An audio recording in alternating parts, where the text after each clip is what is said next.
আমার এখনও মনে আছে যেদিন আমাকে ঘুম থেকে ছেড়ে দেওয়া হয়, আজকে খোলামেলা বলছে এগুলো, আস্তে আস্তে সবই বলে দেবো ইনশাল্লাহ। যেদিন আমাকে ছাড়া হয়েছে ওই দিন আমাকে বলা হয়েছিল যে আমি যদি ঘুমিয়েও থাকি তবু আমাকে ঘুমের মধ্যেও মনিটর করার জন্য মানুষ থাকবে। রাস্তাঘাটে যাওয়া তো বহুত দূরের কথা, বয়ান দেওয়া তো বহুত দূরের কথা, মাহফিল করা তো বহুত দূরের কথা, দাওয়াতের কাজ করা বহুত দূরের কথা, মিম্বরে দাঁড়ানো বহুত দূরের কথা। তুমি আমাদের চোখের মধ্যে থাকবা যখন তুমি ঘুমের মধ্যে থাকবা। তো এটা আমরা তখন শিখেছি যে মানুষের প্রাইভেট লাইফ বলতে আর কিছু বাকি রাখে নাই তারা। আপনি ফোন নিয়ে যা করতেছেন এভরিথিং তারা মনিটর করতে পারে, এভরিথিং। কাকে মেসেজ করতেছেন, অনেক ভাই তখন আমার সাথে দেখা করতে আসলে আমরা ইগনোর করতাম তার ভালোর জন্যই, বিকজ সে বিপদে পড়বে আমার সাথে দেখা করতে আসলে। এবং আপনি যেটা বলবেন সে বলার জায়গাটা আপনাকে দেওয়া হয় নাই, রাখা হয় নাই, আপনি ট্রিগারের সামনে আছেন। তো আল্লাহ পাকের সন্তুষ্টির জন্য কথা শুনেছি, অনেক সহ্য করেছি, মেনে নিয়েছি, গালি মন্দও খেয়েছি। আর এটাকে সুন্দর করে নাটক সাজানো হয়েছিল যে পারিবারিক কলহের কারণে আত্মগোপনে চলে গেছে। তো পারিবারিক কলহের কারণে আত্মগোপনে আমার সাথে আরো 4 জন কিভাবে গেল, আমার গাড়িও বা কিভাবে গেল, আর বাংলাদেশের গোয়েন্দা সংস্থার হেডকোয়ার্টারে আমার লাস্ট লোকেশন কিভাবে পাওয়া যায়, ম্যাপ কিভাবে ট্রেস হয়, মিডিয়া দিয়ে মানুষকে খাওয়ানো। এই কথাটা বলতে কি এখানে আসছি যে শুধুমাত্র টেকনোলজিক্যাল নিয়ন্ত্রণ ওদের কাছে আছে এমন না, ইভেন মিডিয়া দিয়ে তারা দিনকে রাত বানাইছে, রাতকে দিন বানাইছে, এখনও বানাচ্ছে রাইট নাও। এখন আপনারা এই মিডিয়াদেরকে খুব মাথায় তুলতেছেন, এখন কয়দিন আগে তারা ফ্যাসিস্টের পক্ষে ছিল, আজকে মনে করছেন সে আপনার দলে চলে আসছে। তাদের কোনো ধর্ম থাকে না, মিডিয়ার কোনো ধর্ম থাকে না, যেদিকে ফ্লো সেদিকে তারা যাবে। এবং যদি দেখেন আমরা এই গুটি কয়েক মানুষ কালকে বাংলাদেশে শরিয়া কায়েম করে ফেলতে পারি ইনশাআল্লাহ তাআলা, আজকে যদি দেখে এইসব ওয়ার্ডগুলো এই সিস্টেমের এগেনস্টে যাচ্ছে, তখন আমাদেরকে তারা ট্রেস করবে, তারা উগ্র, তারা মৌলবাদী, তারা জঙ্গিবাদী কর্মকাণ্ড করতেছে, নাউযুবিল্লাহি মিন যালিক। ঠিক আছে, কিন্তু যদি দেখা যায় কালকে তারাই আবার বিজয়ী হয়ে গেছে, তখন তাদেরকে আবার তারা হাইলাইট করবে এবং তাদের পেজগুলো, নিউজ কভারেজগুলো ভরে যাবে। অতএব মূল জায়গায় থাকেন, তাদেরকে দিয়ে কিছু যায় আসে না। ইসলামের আহলুন নিফাকদেরকে দিয়ে কিছু যায় আসে না। আমি একটা পয়েন্ট টাচ করতে গিয়ে জায়গায় এসেছি যে দেখেন আমাদের ওই উম্মার ওই গৌরবান্বিত সময়টাকে স্মরণ করেন, আমরা কোথায় ছিলাম এবং এখন কোথায় আছি। মাঝখানের এই রাস্তাটাতে ওরা আমাদেরকে কিভাবে ডমিনেট করলো, কোন কোন জায়গায় তারা আমাদেরকে মারলো। তারা কিন্তু আমাদেরকে ভাতে মারলো, অর্থনীতির মধ্যে মারলো, রাজনীতির মধ্যে মারলো, সংস্কৃতির মধ্যে মারলো, তরুণ প্রজন্মের মধ্যে মারলো। তারা আমাদেরকে কিন্তু বেপরদামি দিয়ে মারলো, পর্নোগ্রাফি দিয়ে মারলো, মিডিয়া দিয়ে মারলো, প্রযুক্তি দিয়ে মারলো। প্রযুক্তির কথাটা না বললেই না, সিস্টেম এমনভাবে তারা আপডেটেড করেছে যে একটা জায়গায় সামরিক অভিযানের প্রয়োজন নাই তাদের। এখন এআই টেকনোলজি দিয়ে তারা ঘরে বসে কিবোর্ডের ক্লিকের মধ্য দিয়ে আমাকে এখানে শ্যুট করতে পারে এখন, রাইট নাও। আমরা কিছু করতে পারবো না এবং আমাদের কোনো প্রতিরক্ষা ব্যবস্থা নাই। আপনি কোথায় বসে আছেন ওইখানে আপনাকে শ্যুট করা সম্ভব। প্রযুক্তি এমন জায়গায় নিয়ে গেছে তারা। আপনি মুসলিম কান্ট্রিগুলোর অবস্থা দেখেন। আমরা বাংলার জমিনে দিন কায়েমের কথা বলছি, বাংলার জমিনের ল্যাকিংসগুলো আপনি ফাইন্ড আউট করেন। আমাদের কি আকাশ নিরাপদ, সমুদ্র কি নিরাপদ, আমাদের কি মিসাইল আছে, ক্ষেপণাস্ত্র ব্যবস্থা আছে, আকাশ প্রতিরক্ষা ব্যবস্থা আছে, আমাদের কি এরকম প্রযুক্তি আছে, আমাদের কি ইমানদার এমন মিলিটারি বাহিনী আছে কিনা। অনেক বিষয় আছে যেগুলো নিয়ে আমাদেরকে ভাবতে হবে। নাই, এটা হতাশার কোনো কারণ না। এবং আমাদের সব কিছুই লাগবে জরুরিও না, এটাও মাথা দিচ্ছি। নাই, অনেক কিছুই নাই, এটা হতাশার কোনো ব্যাপার না। এবং অনেক কিছু যে নাই, এটা আমাদের ভীরুতারও কোনো সুযোগ এখানে রাখার দরকার নাই। ঠিক আছে, যতটা সম্ভব আমরা অর্জন করার চেষ্টা করবো ইনশাল্লাহ। কিন্তু যদি নাও হয় 100%, তবুও আমাদের ভয় পাওয়ার কোনো কারণ নাই, কারণ আমাদের সাহায্য আসবে আল্লাহর পক্ষ থেকে। আল্লাহর পক্ষ থেকে ইনশাআল্লাহ। এবং আপনারা এই আয়াতটা জানেন যে কাম মিন ফিআতিন কলিলাতিন গালাবাত ফিআতান কাসীরাতান বিইذنিল্লাহ। কত ক্ষুদ্র ক্ষুদ্র দল এই পৃথিবী থেকে চলে গেছে যারা বড় বড় দলের উপর বিজয় লাভ করেছিল আল্লাহর সাহায্য নিয়ে। অতএব এটা আমি বলছি যাতে আমরা একটা যুগের সাথে তাল মেলাতে পারি, অন্ততপক্ষে কিছু প্রস্তুতি আমাদের থাকা তো দরকার। ব্যাপারটা তো এমন নয় যে আমরা গেলাম, জায়নামাজে দাঁড়ালাম, দোয়া করলাম, যুদ্ধে জয়লাভ করলাম, এভাবে কিন্তু যুদ্ধ জয় হয় নাই।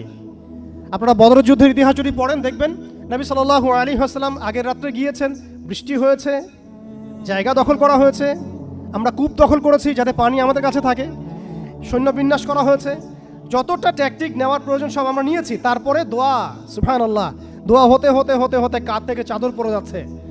আবু বকর রাদিয়াল্লাহু আনহু এসে বলছেন যে ইয়া রাসূলুল্লাহ, যথেষ্ট হয়েছে, আপনি থামেন, আল্লাহ আপনার সাথে আছেন, আল্লাহ আপনার দোয়া ফেলবেন না ইনশাআল্লাহ। এরপরে দেখলেন 313 নিয়ে আমরা ওদেরকে হারালাম। সব কিছুর প্রয়োজন আছে। তো আমাদের অবস্থাটা এখন এমন একটা জায়গায় আছে যে ওই খিলাফা যাওয়ার পর থেকে উম্মাহ আজকে এই জায়গায় চলে আসছে। এটা একদিনে হয় নাই, 100 বছর লাগছে। এটা ভাই একদিনে হয় নাই, 100 বছর লাগছে।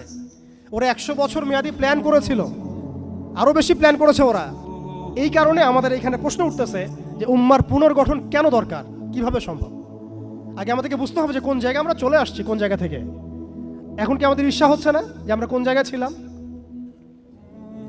এখন কি আমাদের খারাপ লাগছে না যে আমরা আসলে কোন জায়গায় ছিলাম, আজকে কোন জায়গায় আছি? আমরা কি বুঝতে পারছি আমরা কোন জায়গায় আসছি? আর স্মরণ করেন সেই সময়ের কথা যখন একটা মুসলিম যুবতীর উপর চোখ তুলে তাকানোর অধিকার কারো ছিল না, এই ক্ষমতা কারো ছিল না। একটা মুসলিম রমণীর সম্ভ্রমহানি করা হয়েছিল এই সাবকন্টিনেন্টে, এই সিন্ধুতে, মনে আছে আপনাদের?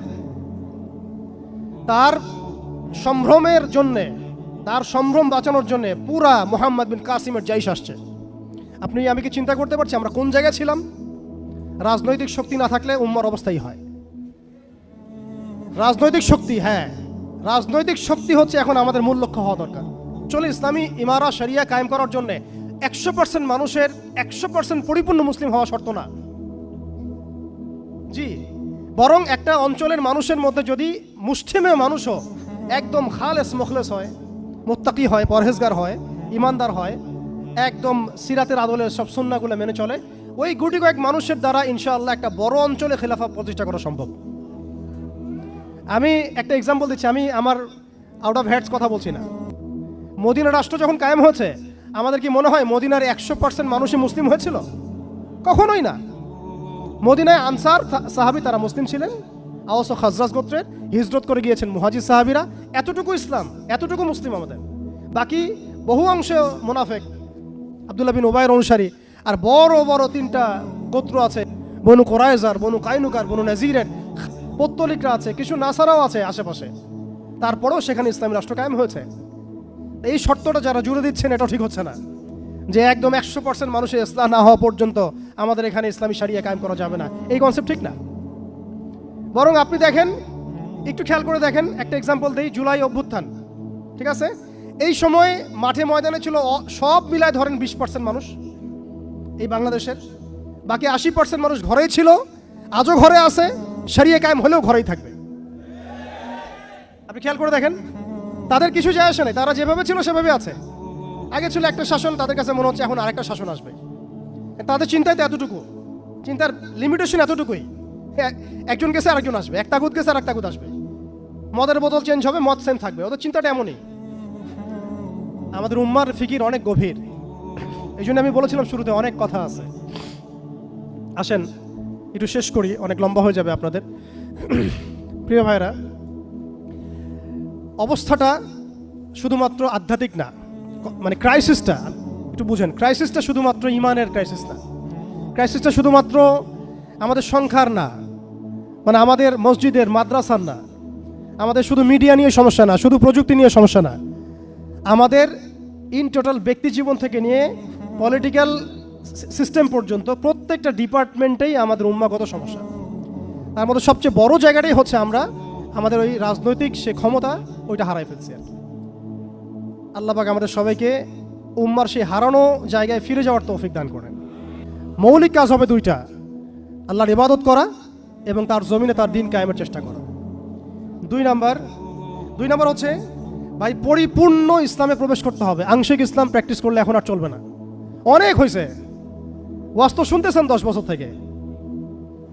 আমি তো মুসলিম পরিবারের সন্তান, 30 বছর হয়ে গেছে বয়স, 35 বছর হয়ে গেছে বয়স, এই যে আমাদের অনেকের বয়স 40-50 হয়ে গেছে। আর কি, আর কত? দুনিয়া তো দেখলাম, দুনিয়া তো যথেষ্ট দেখলাম।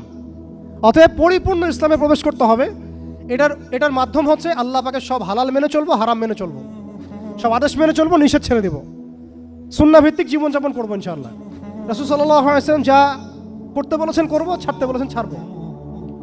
এবং 3 নম্বর হচ্ছে ইসলাম বিরোধী যে আকীদা, দর্শন, মতবাদগুলো আছে এগুলোকে চিনতে হবে। শুধু ইসলাম পালন করেই যাবেন, এইদিকে আবার তাগুত, কুফর, হারাম সবই থাকবে, এই জগা খিচুড়ি দিয়ে আবার কাজ হবে না। আমাদেরকে এই যুগের আবু বকর, ওমর, ওসমান, আলী হতে হবে, একদম মুখলেস, একদম খালেস, একদম পরিশুদ্ধ হওয়ার চেষ্টা করা ইনশাআল্লাহ। তো ইসলামের পরিপূর্ণতার মধ্যে প্রবেশ করার চেষ্টা করতে থাকা এবং একই সাথে ইসলাম বিরোধী যে আকীদা, আমলগুলো আছে এগুলো থেকে দূরে থাকা।